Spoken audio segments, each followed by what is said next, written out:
Thank you for introduction. I'm Junji Sakamoto at Okanama University in Japan.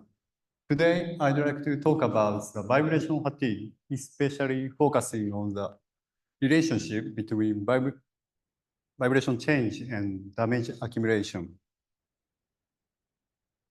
Here is the outline of my presentation: background purpose, experimental method, and experimental results.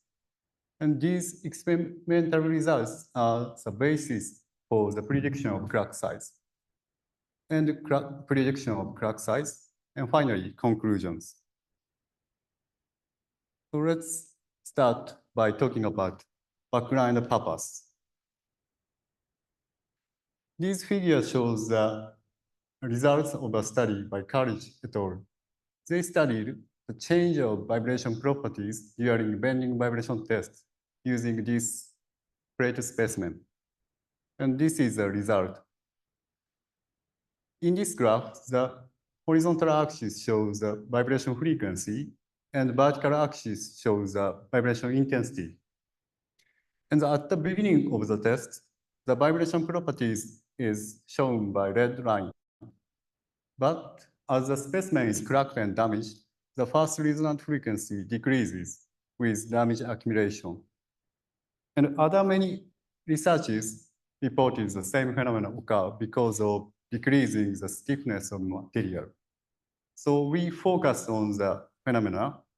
In this study, the purpose is to investigate whether the change in vibration can be used to predict crack size. This is target material in this study, titanium alloys. Titanium alloys have good specific strength, high heat resistance, and excellent corrosion resistance. Therefore, they are used in various applications. For example, aircraft. In aircraft, there are many titanium alloys used. And the titanium alloys are subjected to vibration due to various factors. So we selected the titanium alloy as a material for vibration fatigue test. This is the method, the bending vibration testing method. This is the shape and dimensions of titanium alloy specimen.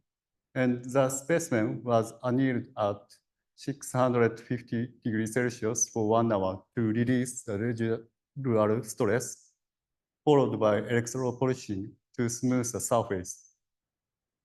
And the specimen with strain gauge attached was bolted to the vibration table and vibrated with sinusoidal waveform in Z direction. And in the case of this specimen, the first resonant frequency was approximately 23 Hz. And we used two vibration fatigue test conditions. One is vibration frequency of 21.4 Hz, which is lower than the first resonant frequency. And another is 25.0 Hz, which is higher than the frequency. And during the vibration fatigue test, we measured bending displacement amplitude, delta A, using high-speed video camera in Y directions. And this is example measuring delta A.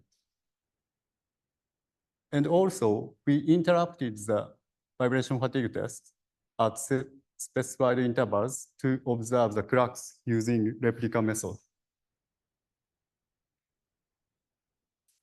This is the mode targeted in this study. These 6 figures show the modal analysis results using finite element method. And there are several modes, but in this study, we targeted the mode 1, simplest mode.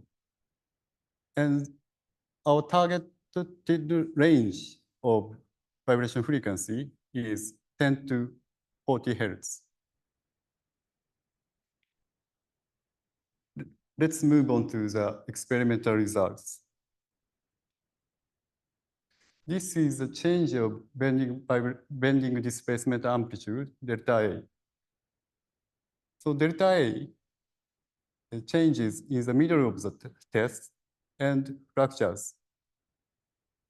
Delta A increases for the 21.4 Hertz test, and delta A decreases for the 25.0 Hertz test.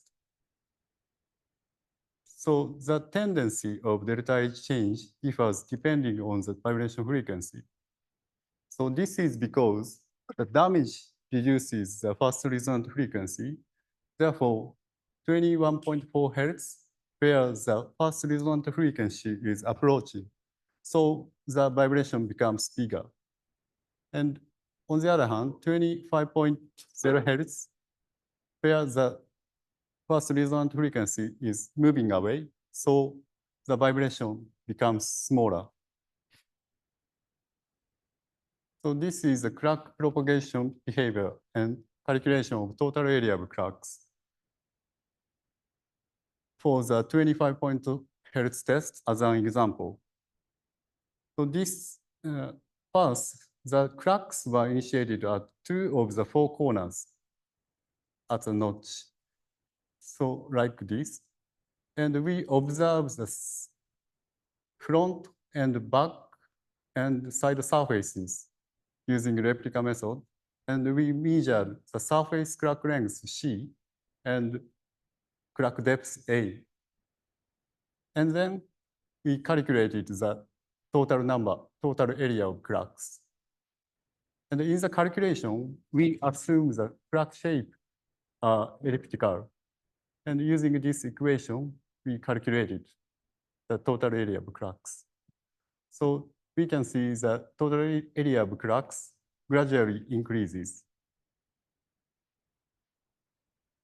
So the two parameters, delta A and total area of cracks S, are shown in the same graph.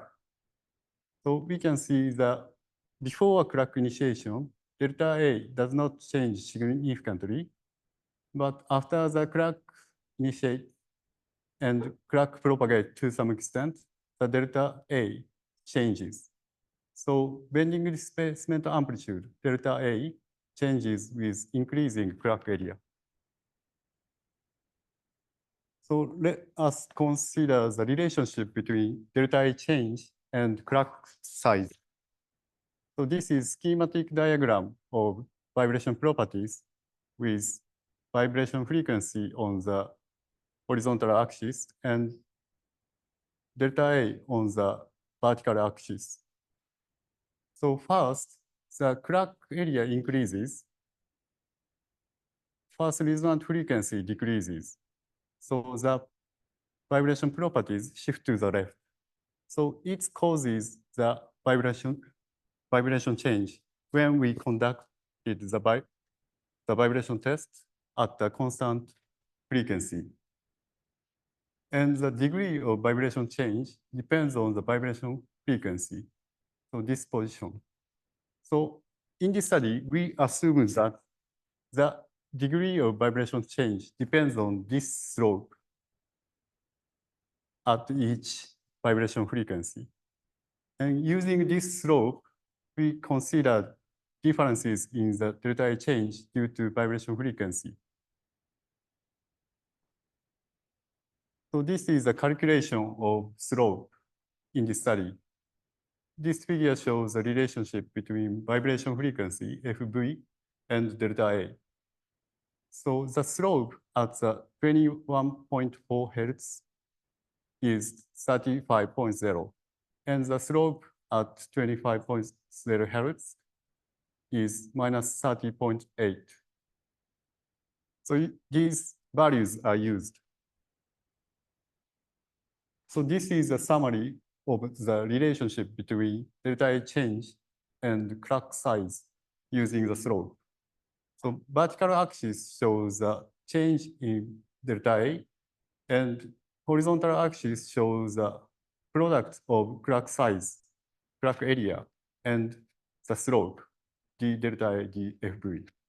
So by multiplying by the slope, the results for different vibration frequencies can be approximated by the same line. So this line, this solid line. And using this data, we try to predict the crack area. So let's move on to the prediction of crack size. So this is basic data is the results I presented in the previous sections. And the method consists of 3 steps. First step, calculating the slope at the loaded vibration frequency. And the second step, monitoring delta A and calculating its change, delta A. And substituting both values into the basic data.